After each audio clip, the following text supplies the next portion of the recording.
In the north of Kenya, forgotten in a region which precedes the desert, lies a territory of enormous contrasts. It is the so-called Northern Frontier District, the geographical limit beyond which reign the laws of life in the wild. Here man is an intruder, and survival is determined by the water, the wind, and the sun.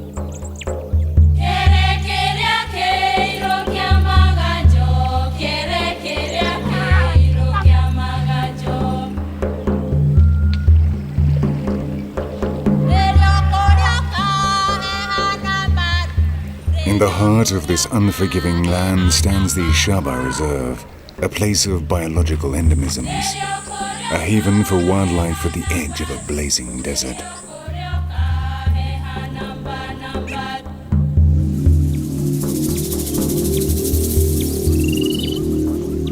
Shaba is a place of extremes, constantly putting life to the test. Severe droughts alternate with tremendous floods, turning the savannah into a hell which generates paradises. A land of contrasts where the harshest rigors give rise to the most beautiful works of nature.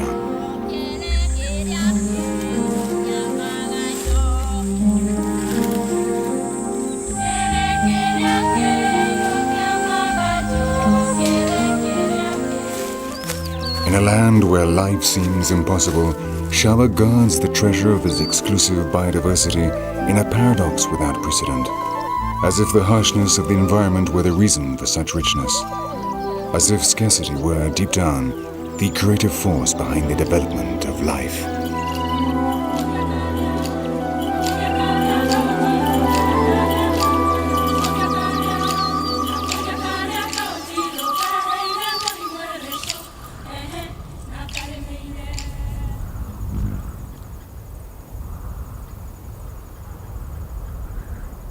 The Danish writer Karen Blixen wrote, "Africa teaches you this, that God and the devil are one and the same." And in the Kenya that she loved and immortalized in her novel Out of Africa, no other region demonstrates this to quite the same extent as Shaba.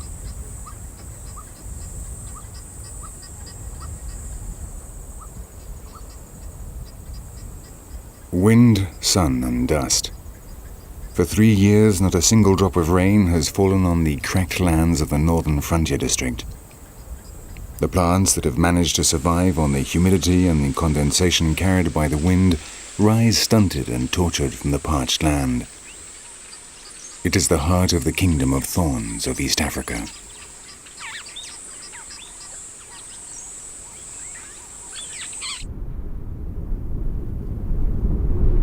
The natives call this region Najika, the wild, desolate region. But even in this time of prolonged drought, life clings on in Shaba.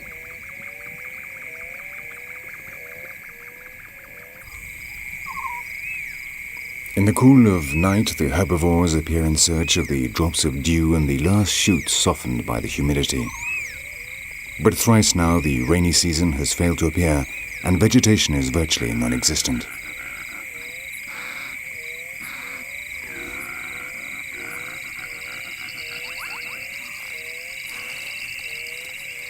The darkness also tempts the carnivores out of their hiding places.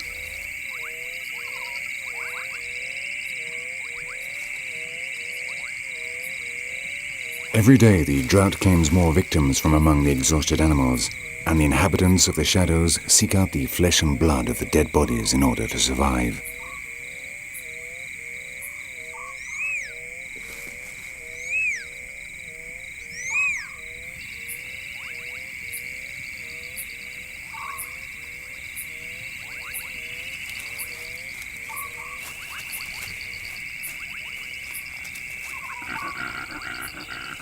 As a demonstration of its split personality, at night a truce is declared in the unbearable drought of Shaba.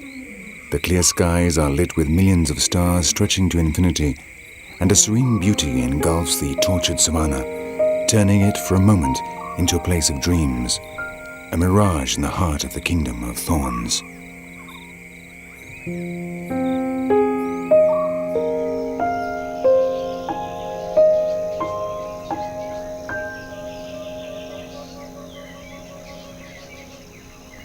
It 'Tis the rainy season, but the dawn once more brings cloudless skies. One more day without water.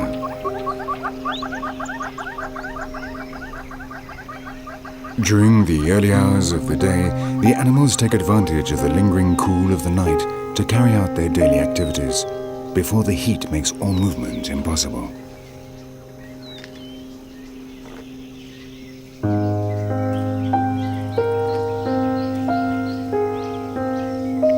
This group of elephants has found the last green patches along the slopes of a karst hill where the limestone rock has retained the water.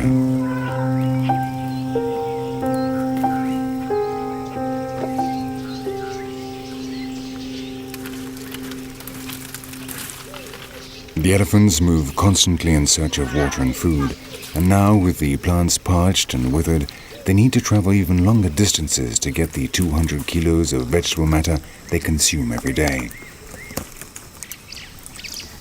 But despite their incredible needs and the precarious situation of Shaba, the enormous pachyderms survive here while many other herbivores have had to choose between emigration or death.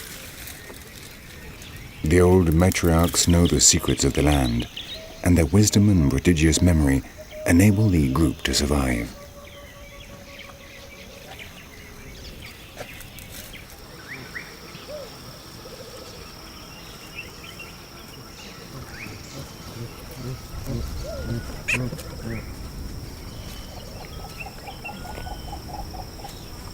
Among the baboons too, the family structure is the key, making it possible for them to remain in Shaba even during the severest droughts.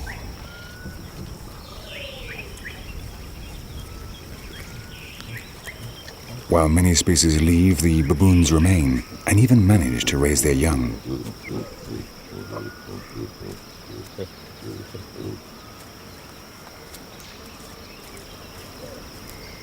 Their diet is so varied they will eat virtually anything, and among the dry grasses, the scorched stones and the tree bark, it is always possible to find bulbs, insects, small rodents or some reptile of the savannah.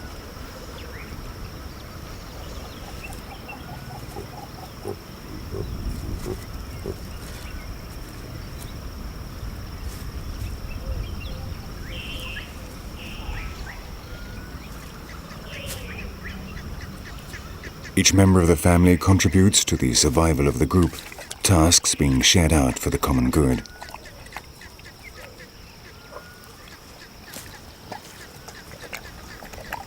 They all work together in the search for food and water. They are all aware of the precarious situation in which they live, or almost all.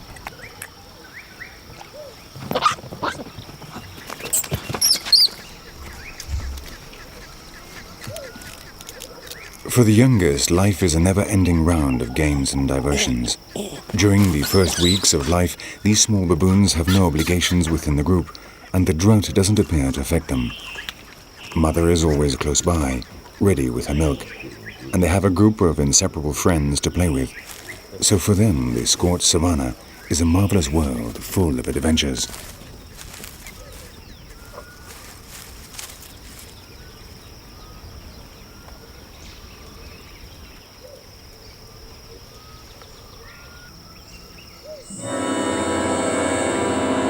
Day after day, the clouds fail to appear.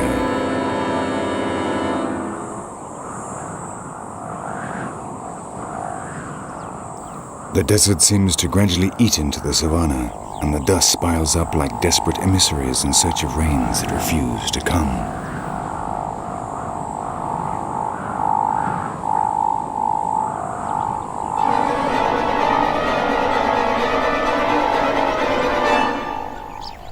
Clear skies, sinister spirals convey the message of death. Illness has defeated an elephant weakened by the lack of water and the precariousness of its diet. Its body is now scorched leather. The folds of its skin are like wrinkled mountains of a landscape tormented by the drought. Even the most powerful succumb to the power of the sun.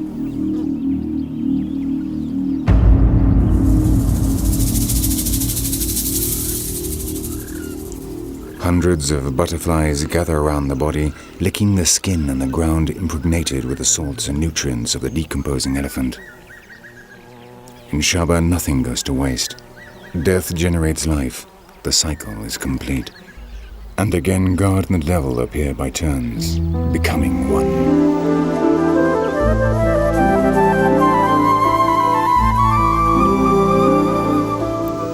Finally, the clouds arrive, bringing hope.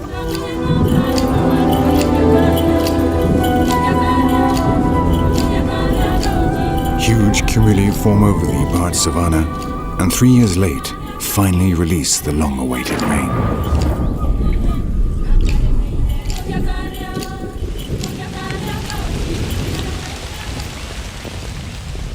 The time of great changes arrives, and does so with the extreme characteristic of this remote region, violently and apparently without measure.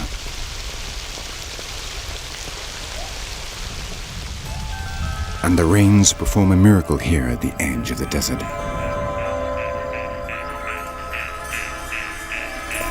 In a matter of hours, new rivers appear, flowing across the savannah. It is the annual miracle of the lands of the Northern District, ephemeral watercourses which remain only during the time of rain, but which leave beneath the ground the water reserves that will maintain life during the rest of the season.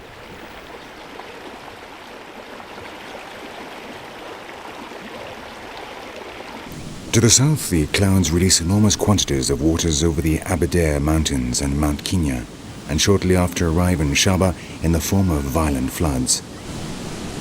The only permanent river in the Shaba region again flows with force, carrying the sediments to which it owes its name. Ewaso Ngiro, the river of the brown waters.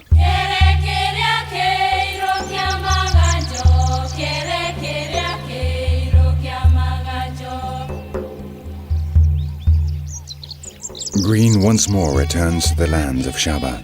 In just a few days, it changes from a hell into a paradise.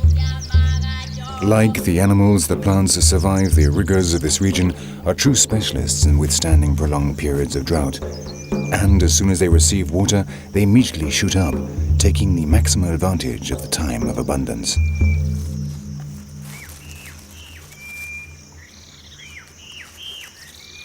There is now water all around.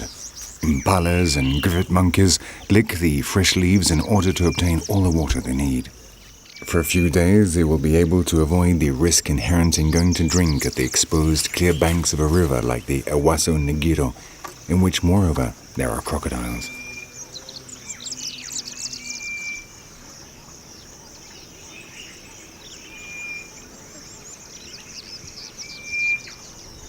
Shortly after the first rains, from the ground of the savannah emerged winged emissaries which will mobilize an army of small hunters.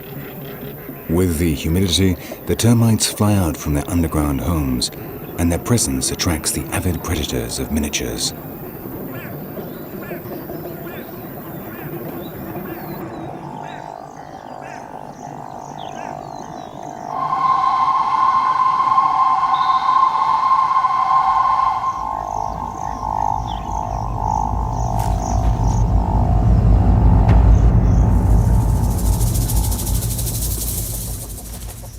For many birds, they are an invaluable source of protein. Even those that generally feed on grains like the turtle doves take advantage of the easy pickings, competing with the true specialists like the calaos.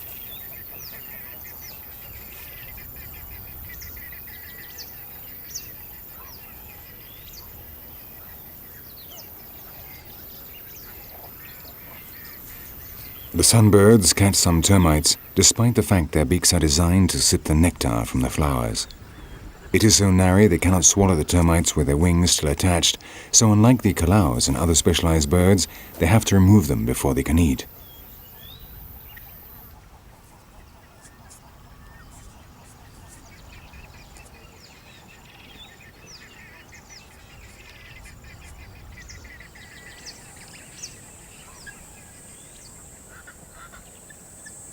Among the mammals of Shaba, the appearance of the termites does not go unnoticed.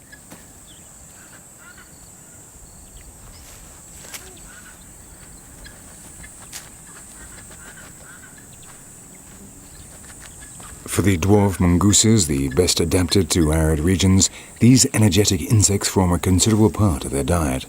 So even when the termites no longer come out to fly, these small hunters armed with powerful claws for digging are able to penetrate into their fortified homes and avail themselves of the feast.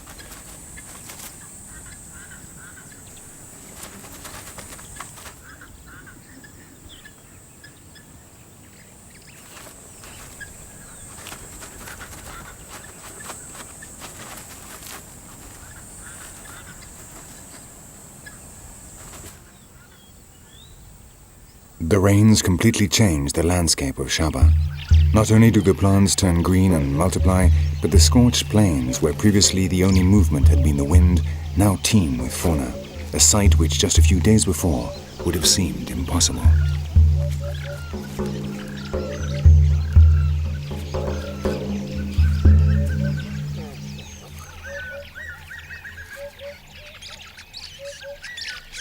The secretary birds are hunters adapted to the open savanna. Their long, thin legs may give the wrong impression, because the secretary birds, despite their appearance, are birds of prey. In other words, they are great hunters.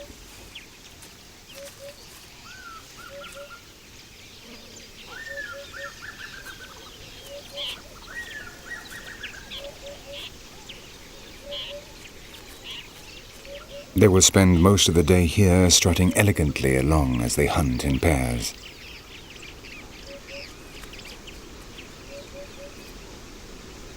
Attracted by the insects that have come out with the rains, a black kite joins in the feast. The kites are aerial hunters which, from high up, locate their prey with lethal precision. But on land they are clumsy and seem helpless compared to their relatives, the secretary birds, whose specialization has made them experts at hunting on the ground.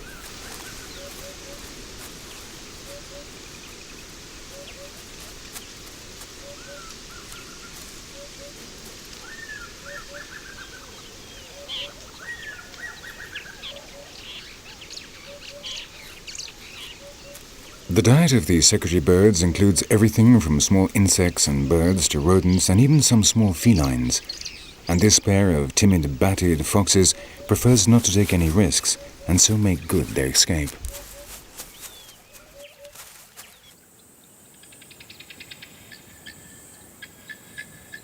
In Shaba, all the animal species are adapted to the semi-desert climate. No one would be able to withstand the scarce seasonal rainfall if they were not real specialists in survival in arid climes. And among the different species of guinea fowl that inhabit the continent of Africa, none can better cope with drought than the vulturines, and they precisely are the most abundant species in Shaba.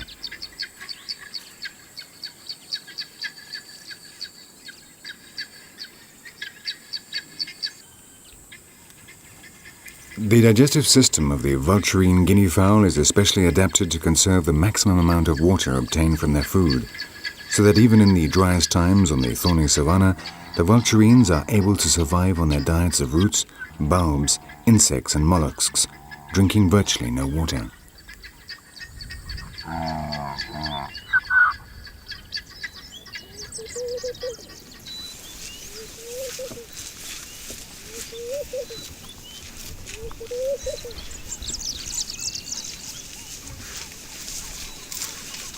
Among the zebras of Shaba are also the best adapted to arid climates, Grevy's zebras.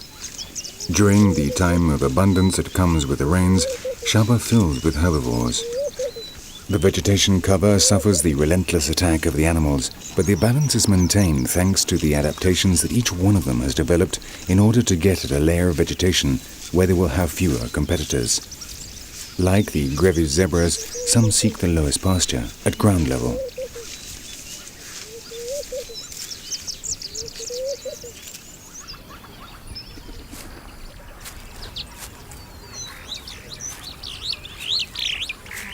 Others, however, have developed increasingly long necks to access the vegetation higher up.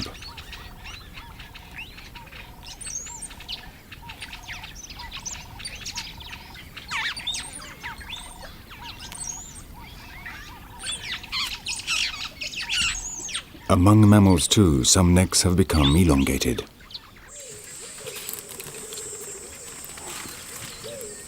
This is the next level up, a geranuk, a Somali word which means giraffe neck.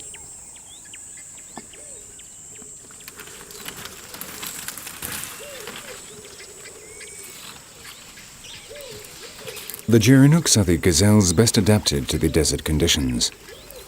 Only the males have horns, and this one, a dominant adult with 7 females in his charge, take advantage of their grazing to market their territory with his swollen facial glands.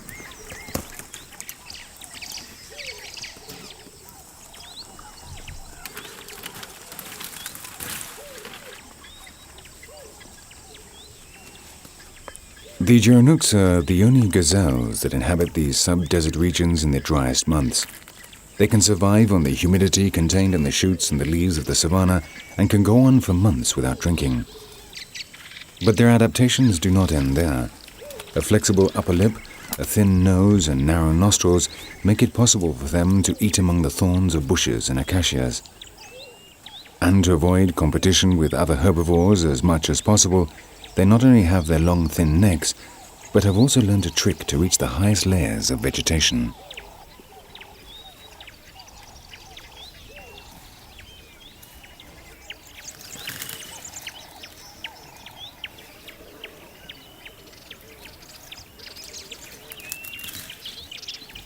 Only the Geronux can stand on their hind legs to reach the branches above 2 meters high.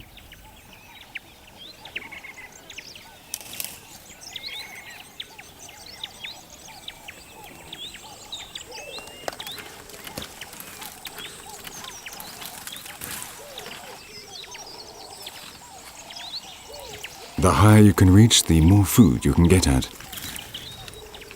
And the Geronux have made considerable progress in their stretch towards the top of the bushes and trees of Shaba. But on the savannah, even the height of the Geronux is insignificant compared to the highest mammal in the world.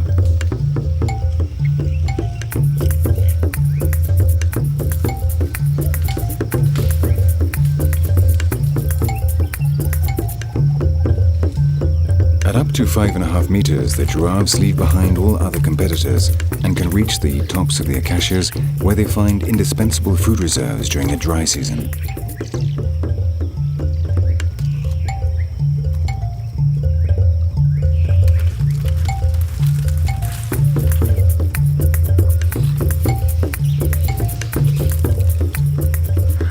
Of the 8 subspecies of giraffe, the pattern of the reticulated giraffes makes them the most attractive ones.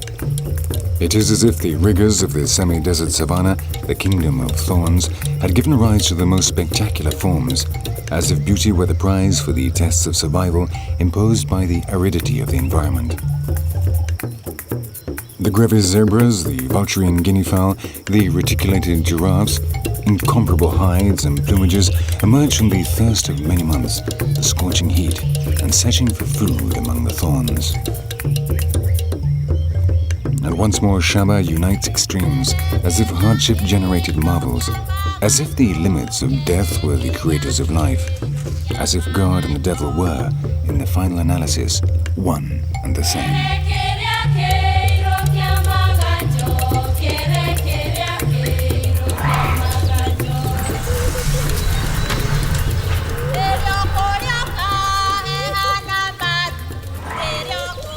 With the arrival of the rains, the elephants once more return. Their 4 meters in height, along with the length of their trunks and their ability to stand on their hind legs, means that not even the giraffes can reach so high in their search for food.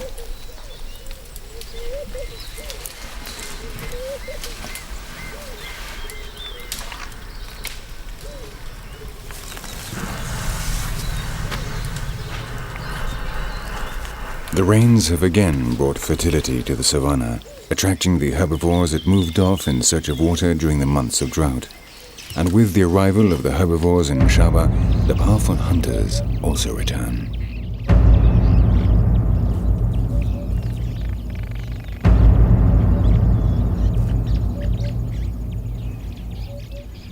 Though the new vegetation has refreshed the atmosphere, the central hours of the day are still unbearably hot.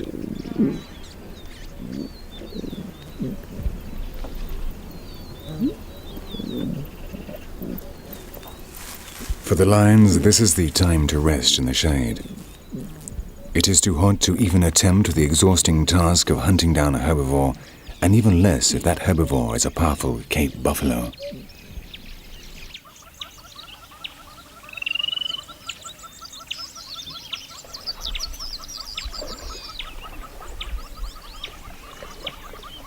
herbivores know that during the hours of midday, they are unlikely to suffer an attack and are happy to simply keep the felines under surveillance upwind.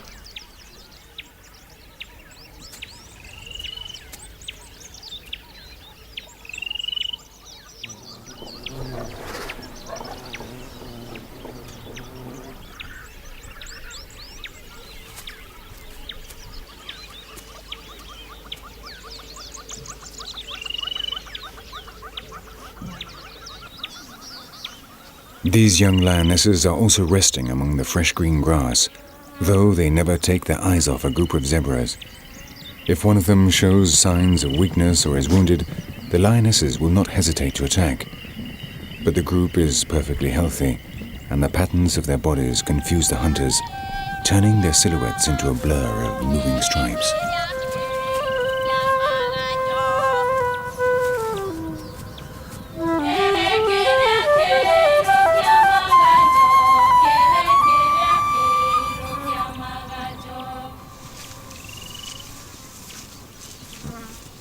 During this time of abundance, the Grevy's zebras are joined by their Bruchell's zebras with which they formed mixed herds.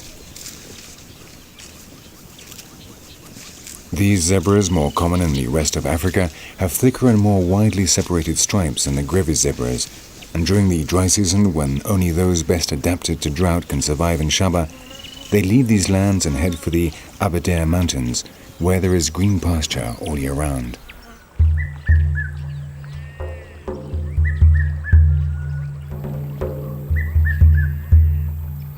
In this season, when the climate has changed and there is food all around, the animals get ready to bring their young into the world. And during the weeks immediately after the first rains, the different species come into heat and breed.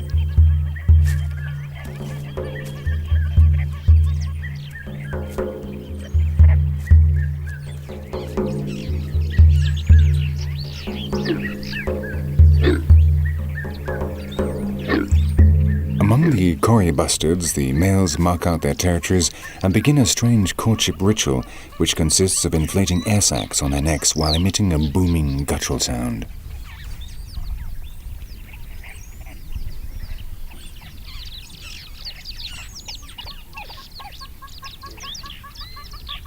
Their swollen necks and the dull sounds are intended to attract the attention of the females while warning off other males who, as in this case, try to take over a territory which is someone else's domain.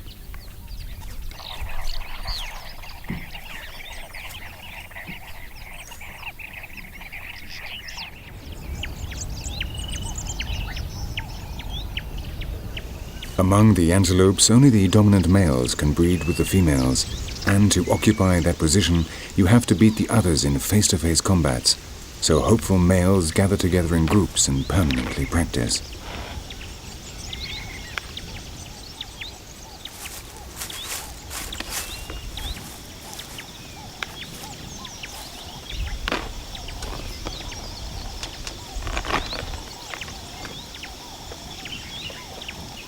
These are not real fights.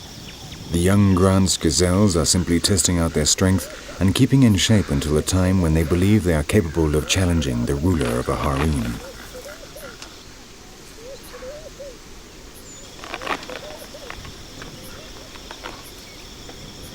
And the process is the same with the impala males.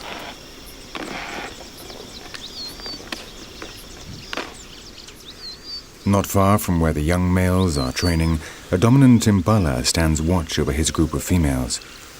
There is a possible challenger nearby, and it is time to make absolutely clear who is the strongest male.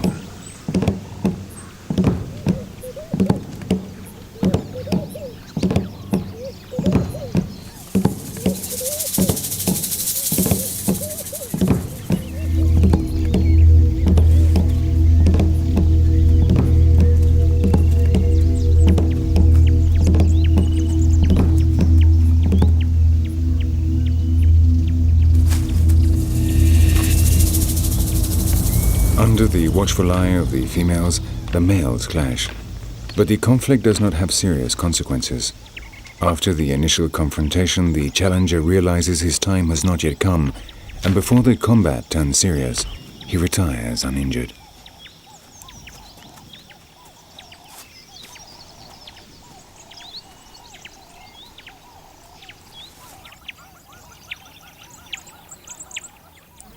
Among the oryxes, the groups are mixed and highly structured. The horns and the strength of these antelopes mean that clashes are extremely risky exercises, which could cause terrible injuries or even death. But in the groups of oryxes, where there is a clear hierarchy of males and females, the dominant position is decided by ritualized combats in which they test their strength, but avoid serious aggression.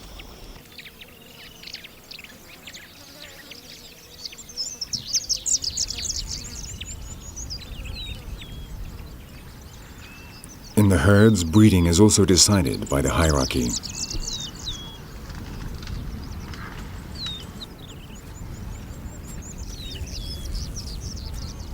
Each one knows what it can aspire to depending on its status within the group.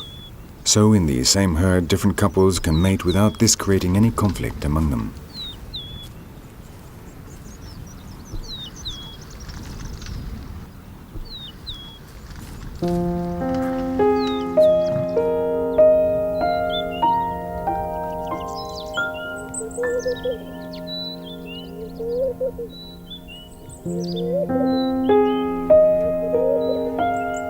For the secretary birds, too, the mating season has arrived.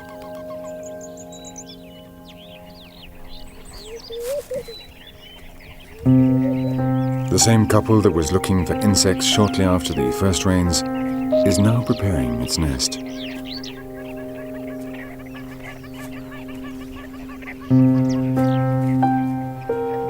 Though both animals engage in this task, it is essentially the male that collects the branches, while the female arranges them on the flat top of an acacia, creating an enormous circular nest, characteristic of this species.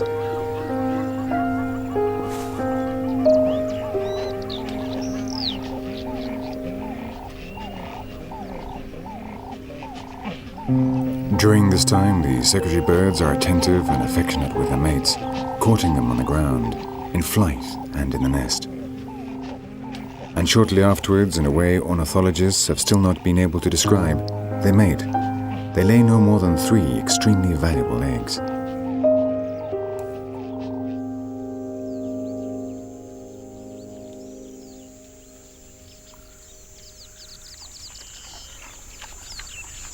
In the same acacia forest in which the secretary birds have built their nest, a family of warthogs grazes on the nutritious green grasses that have grown since the rains.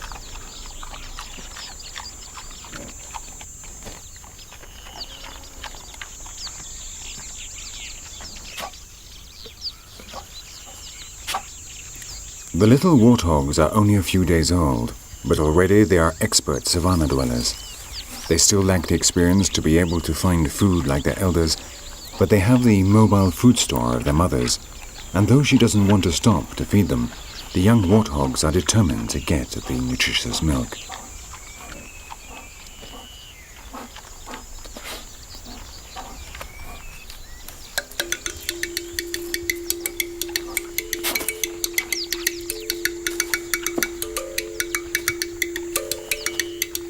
Their only task during these first weeks will be to exercise in order to acquire the speed and strength which will enable them to flee from hunters. And they dedicate themselves to this in body and soul.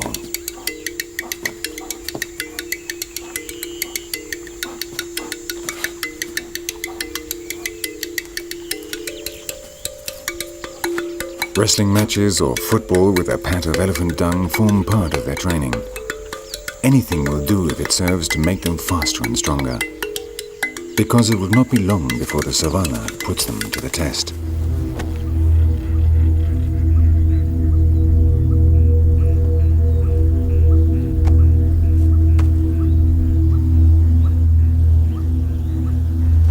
In the shade of an acacia, a cheetah watches over a nearby group of oryxes.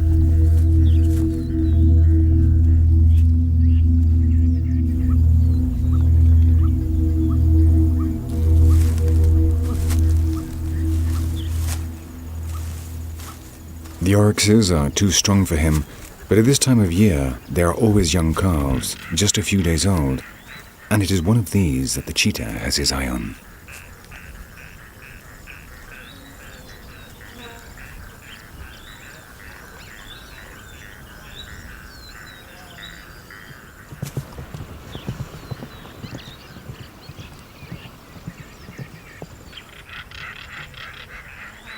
calf appears to be perfectly healthy, and the possibilities of catching it are virtually nil. But the cheetah has been building up tension and decides to launch a desperate attempt.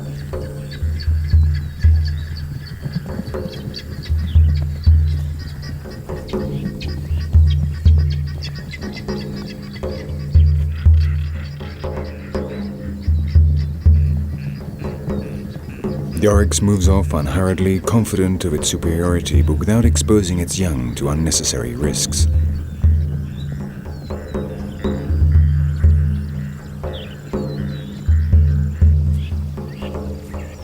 The cheetah has not even had the chance to test out its prodigious speed. There are many adults in the group, and it knows that when it comes to defending its young, an oryx is capable of killing even a lion. So he abandons the attempt and returns to his slow wanderings in search of more accessible prey.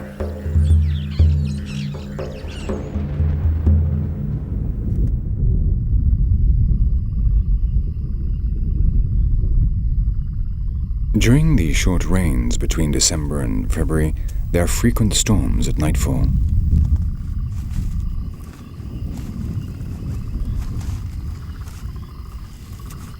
The climate mellows and the heat of the day gives way to fresh, humid air, the temperature the large hunters have been waiting for to go into action.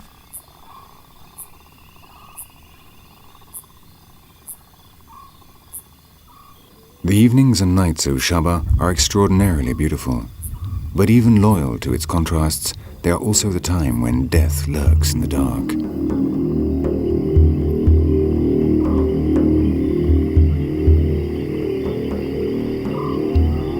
Night falls over the Awaso Nagido.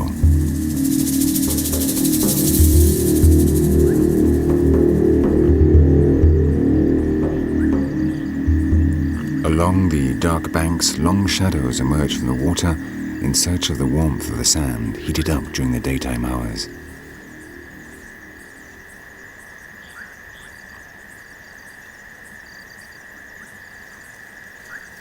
The metabolism of the Nile crocodiles depends on their body temperature, and this in turn depends on their surroundings.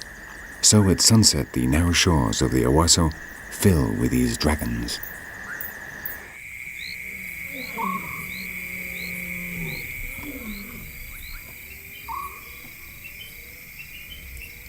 For the lionesses, the night is an advantage.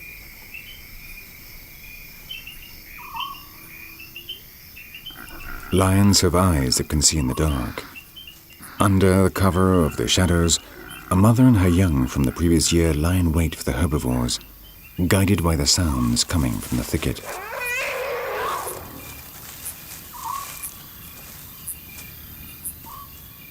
Tonight they are not in luck. From the forest alongside the river, 3 elephants emerge, and no hunter in Shaba would dare disturb them. So the lionesses lower their guard and rest, waiting for other signs that reveal the presence of possible prey.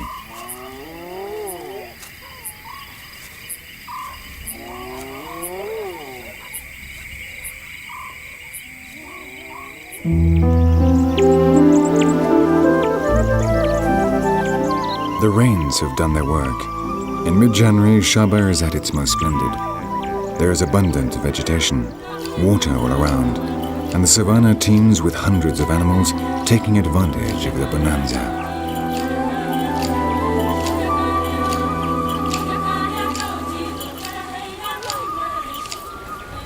The elephants have returned to the region and remain here longer.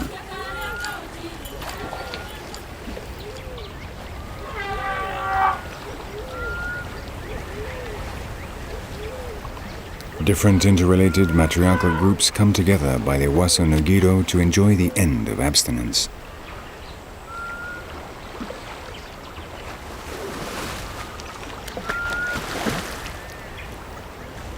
Elephants need between 80 and 160 liters of water a day, and the adult males can drink twice this amount, so they must always have water sources available. The banks of the Awaso Nagido, whose waters are now high and stable, every day attract large herds of pachyderms.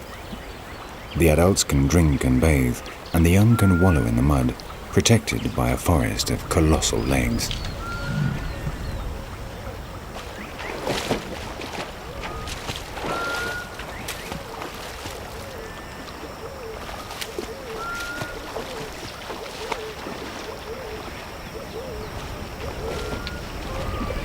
These clans spend the dry season communicating with each other at great distances, but physically separated in order to more efficiently explore and utilize the land devastated by the drought. But now Shaba has witnessed to their reunion and can enjoy the spectacle, once frequent in East Africa, of herds of over 200 individuals.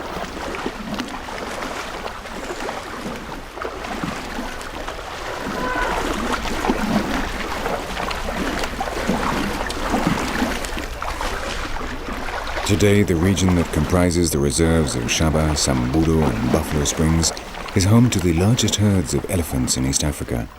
And again, there is a paradox, this miracle of abundance in the kingdom of drought.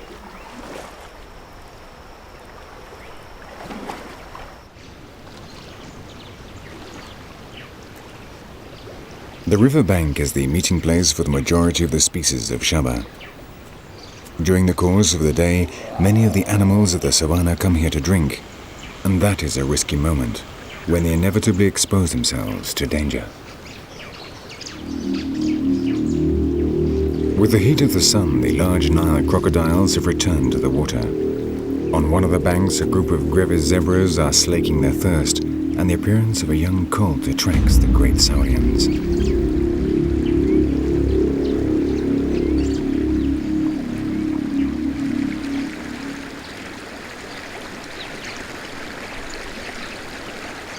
The crocodiles are silent in the current of the Owasso, and when they submerge, they become invisible.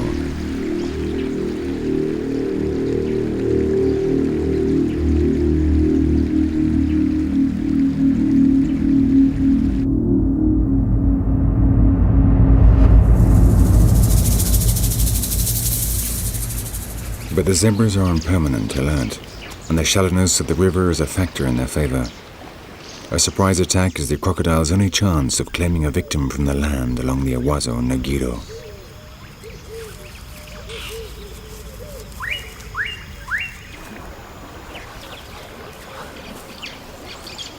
The baboons, too, who have remained in this region all year, thrive in the shade of the forest along the riverbanks.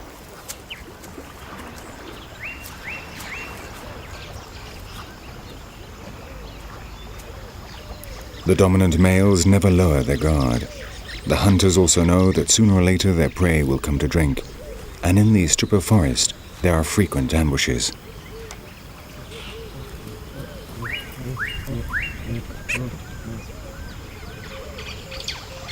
The risk is worth it. Few carnivores would dare to challenge a family of baboons, and the candelabra palms that grow along the banks of the Owasso are now heavy with fruit. So while the large males stand watch, the young climb up into the treetops and throw down the ripe fruit to the rest of the group. Another of the advantages of family life.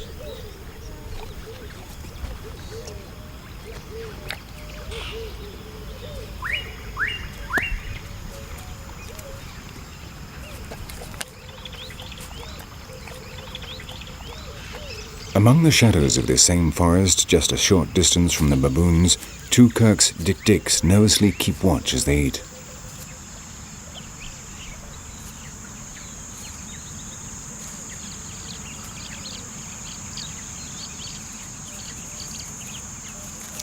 Standing just 2 hands high and weighing around 5 kilos, they're the smallest antelopes in Shaba, and even the large baboons could easily kill them.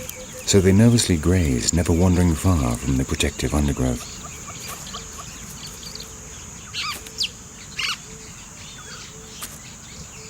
The nervousness of the dik-diks is fully justified, because the forest in which they live is the habitat of the most beautiful and elusive hunter in Shaba.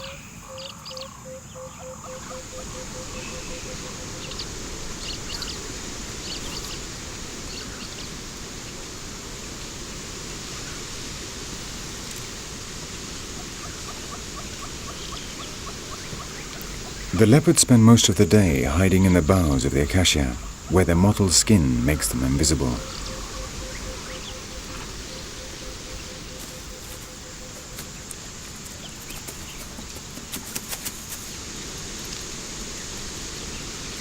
But when the sun goes down, when the shadows creep over the savannah, they come down from the branches to begin their hunting rounds.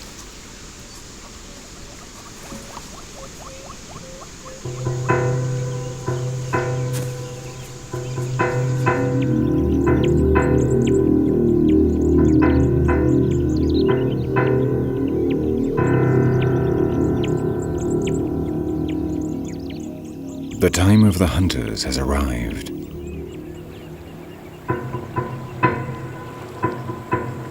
The animals retire to their nighttime hideaways. Life on the savannah offers no truces, and the night of Shaba fills with living shadows, prowling around in the eternal game of life and death.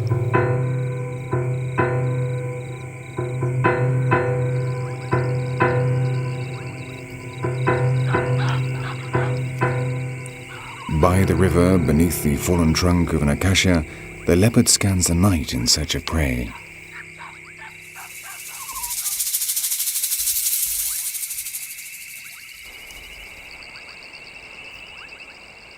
Its hearing and sense of smell receive the information of everything alive and moving about under the cover of night.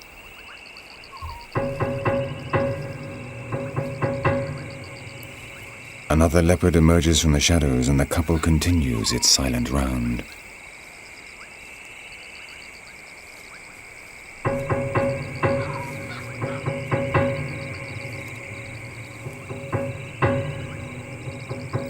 From the river come messages of potential prey, but the water and the crocodiles place them beyond their reach.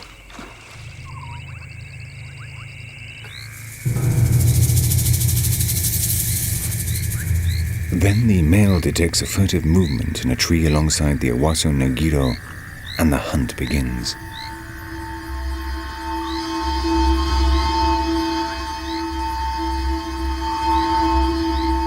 The female waits at a certain distance. Only if the prey is large will she come to the aid of her companion.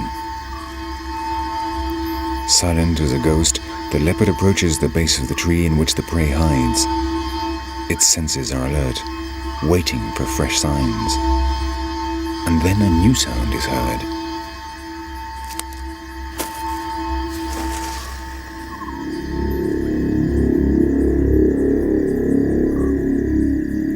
The leopard knows there is something alive in the tree, and that there is no escape for it. Beneath the branches runs a river full of dangers, and to reach the ground the prey has to reveal itself. It is now just a question of time. And beneath the attentive gaze of his companion, the hunter gets ready to attack.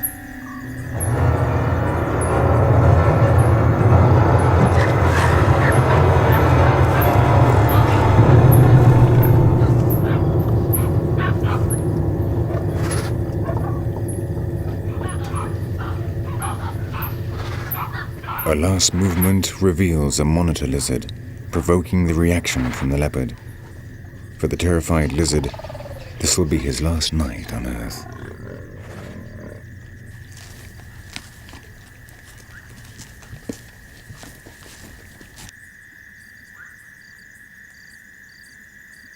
Beneath the tree, the female waits disappointed. The prey is small and the male would keep it all for himself. In the harsh world of Shaba, there is no place for any other attitude but ensuring one's own survival. And if it had been the female that had caught the monitor lizard, she would not have allowed the male to come near.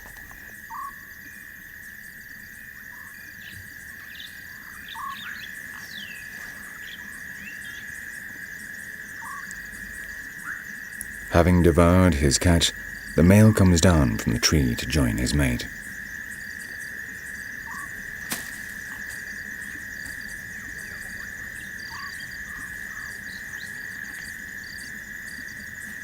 And again, two shadows melt into the night, combining beauty and death beneath the starry sky of Shaba.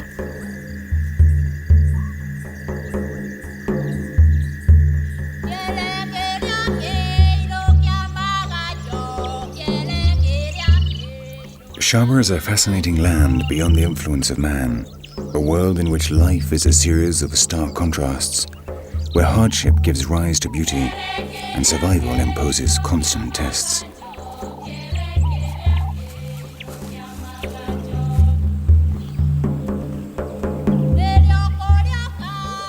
And it is precisely the harshness of its conditions that makes this land a world apart, an exclusive paradise for its survivors.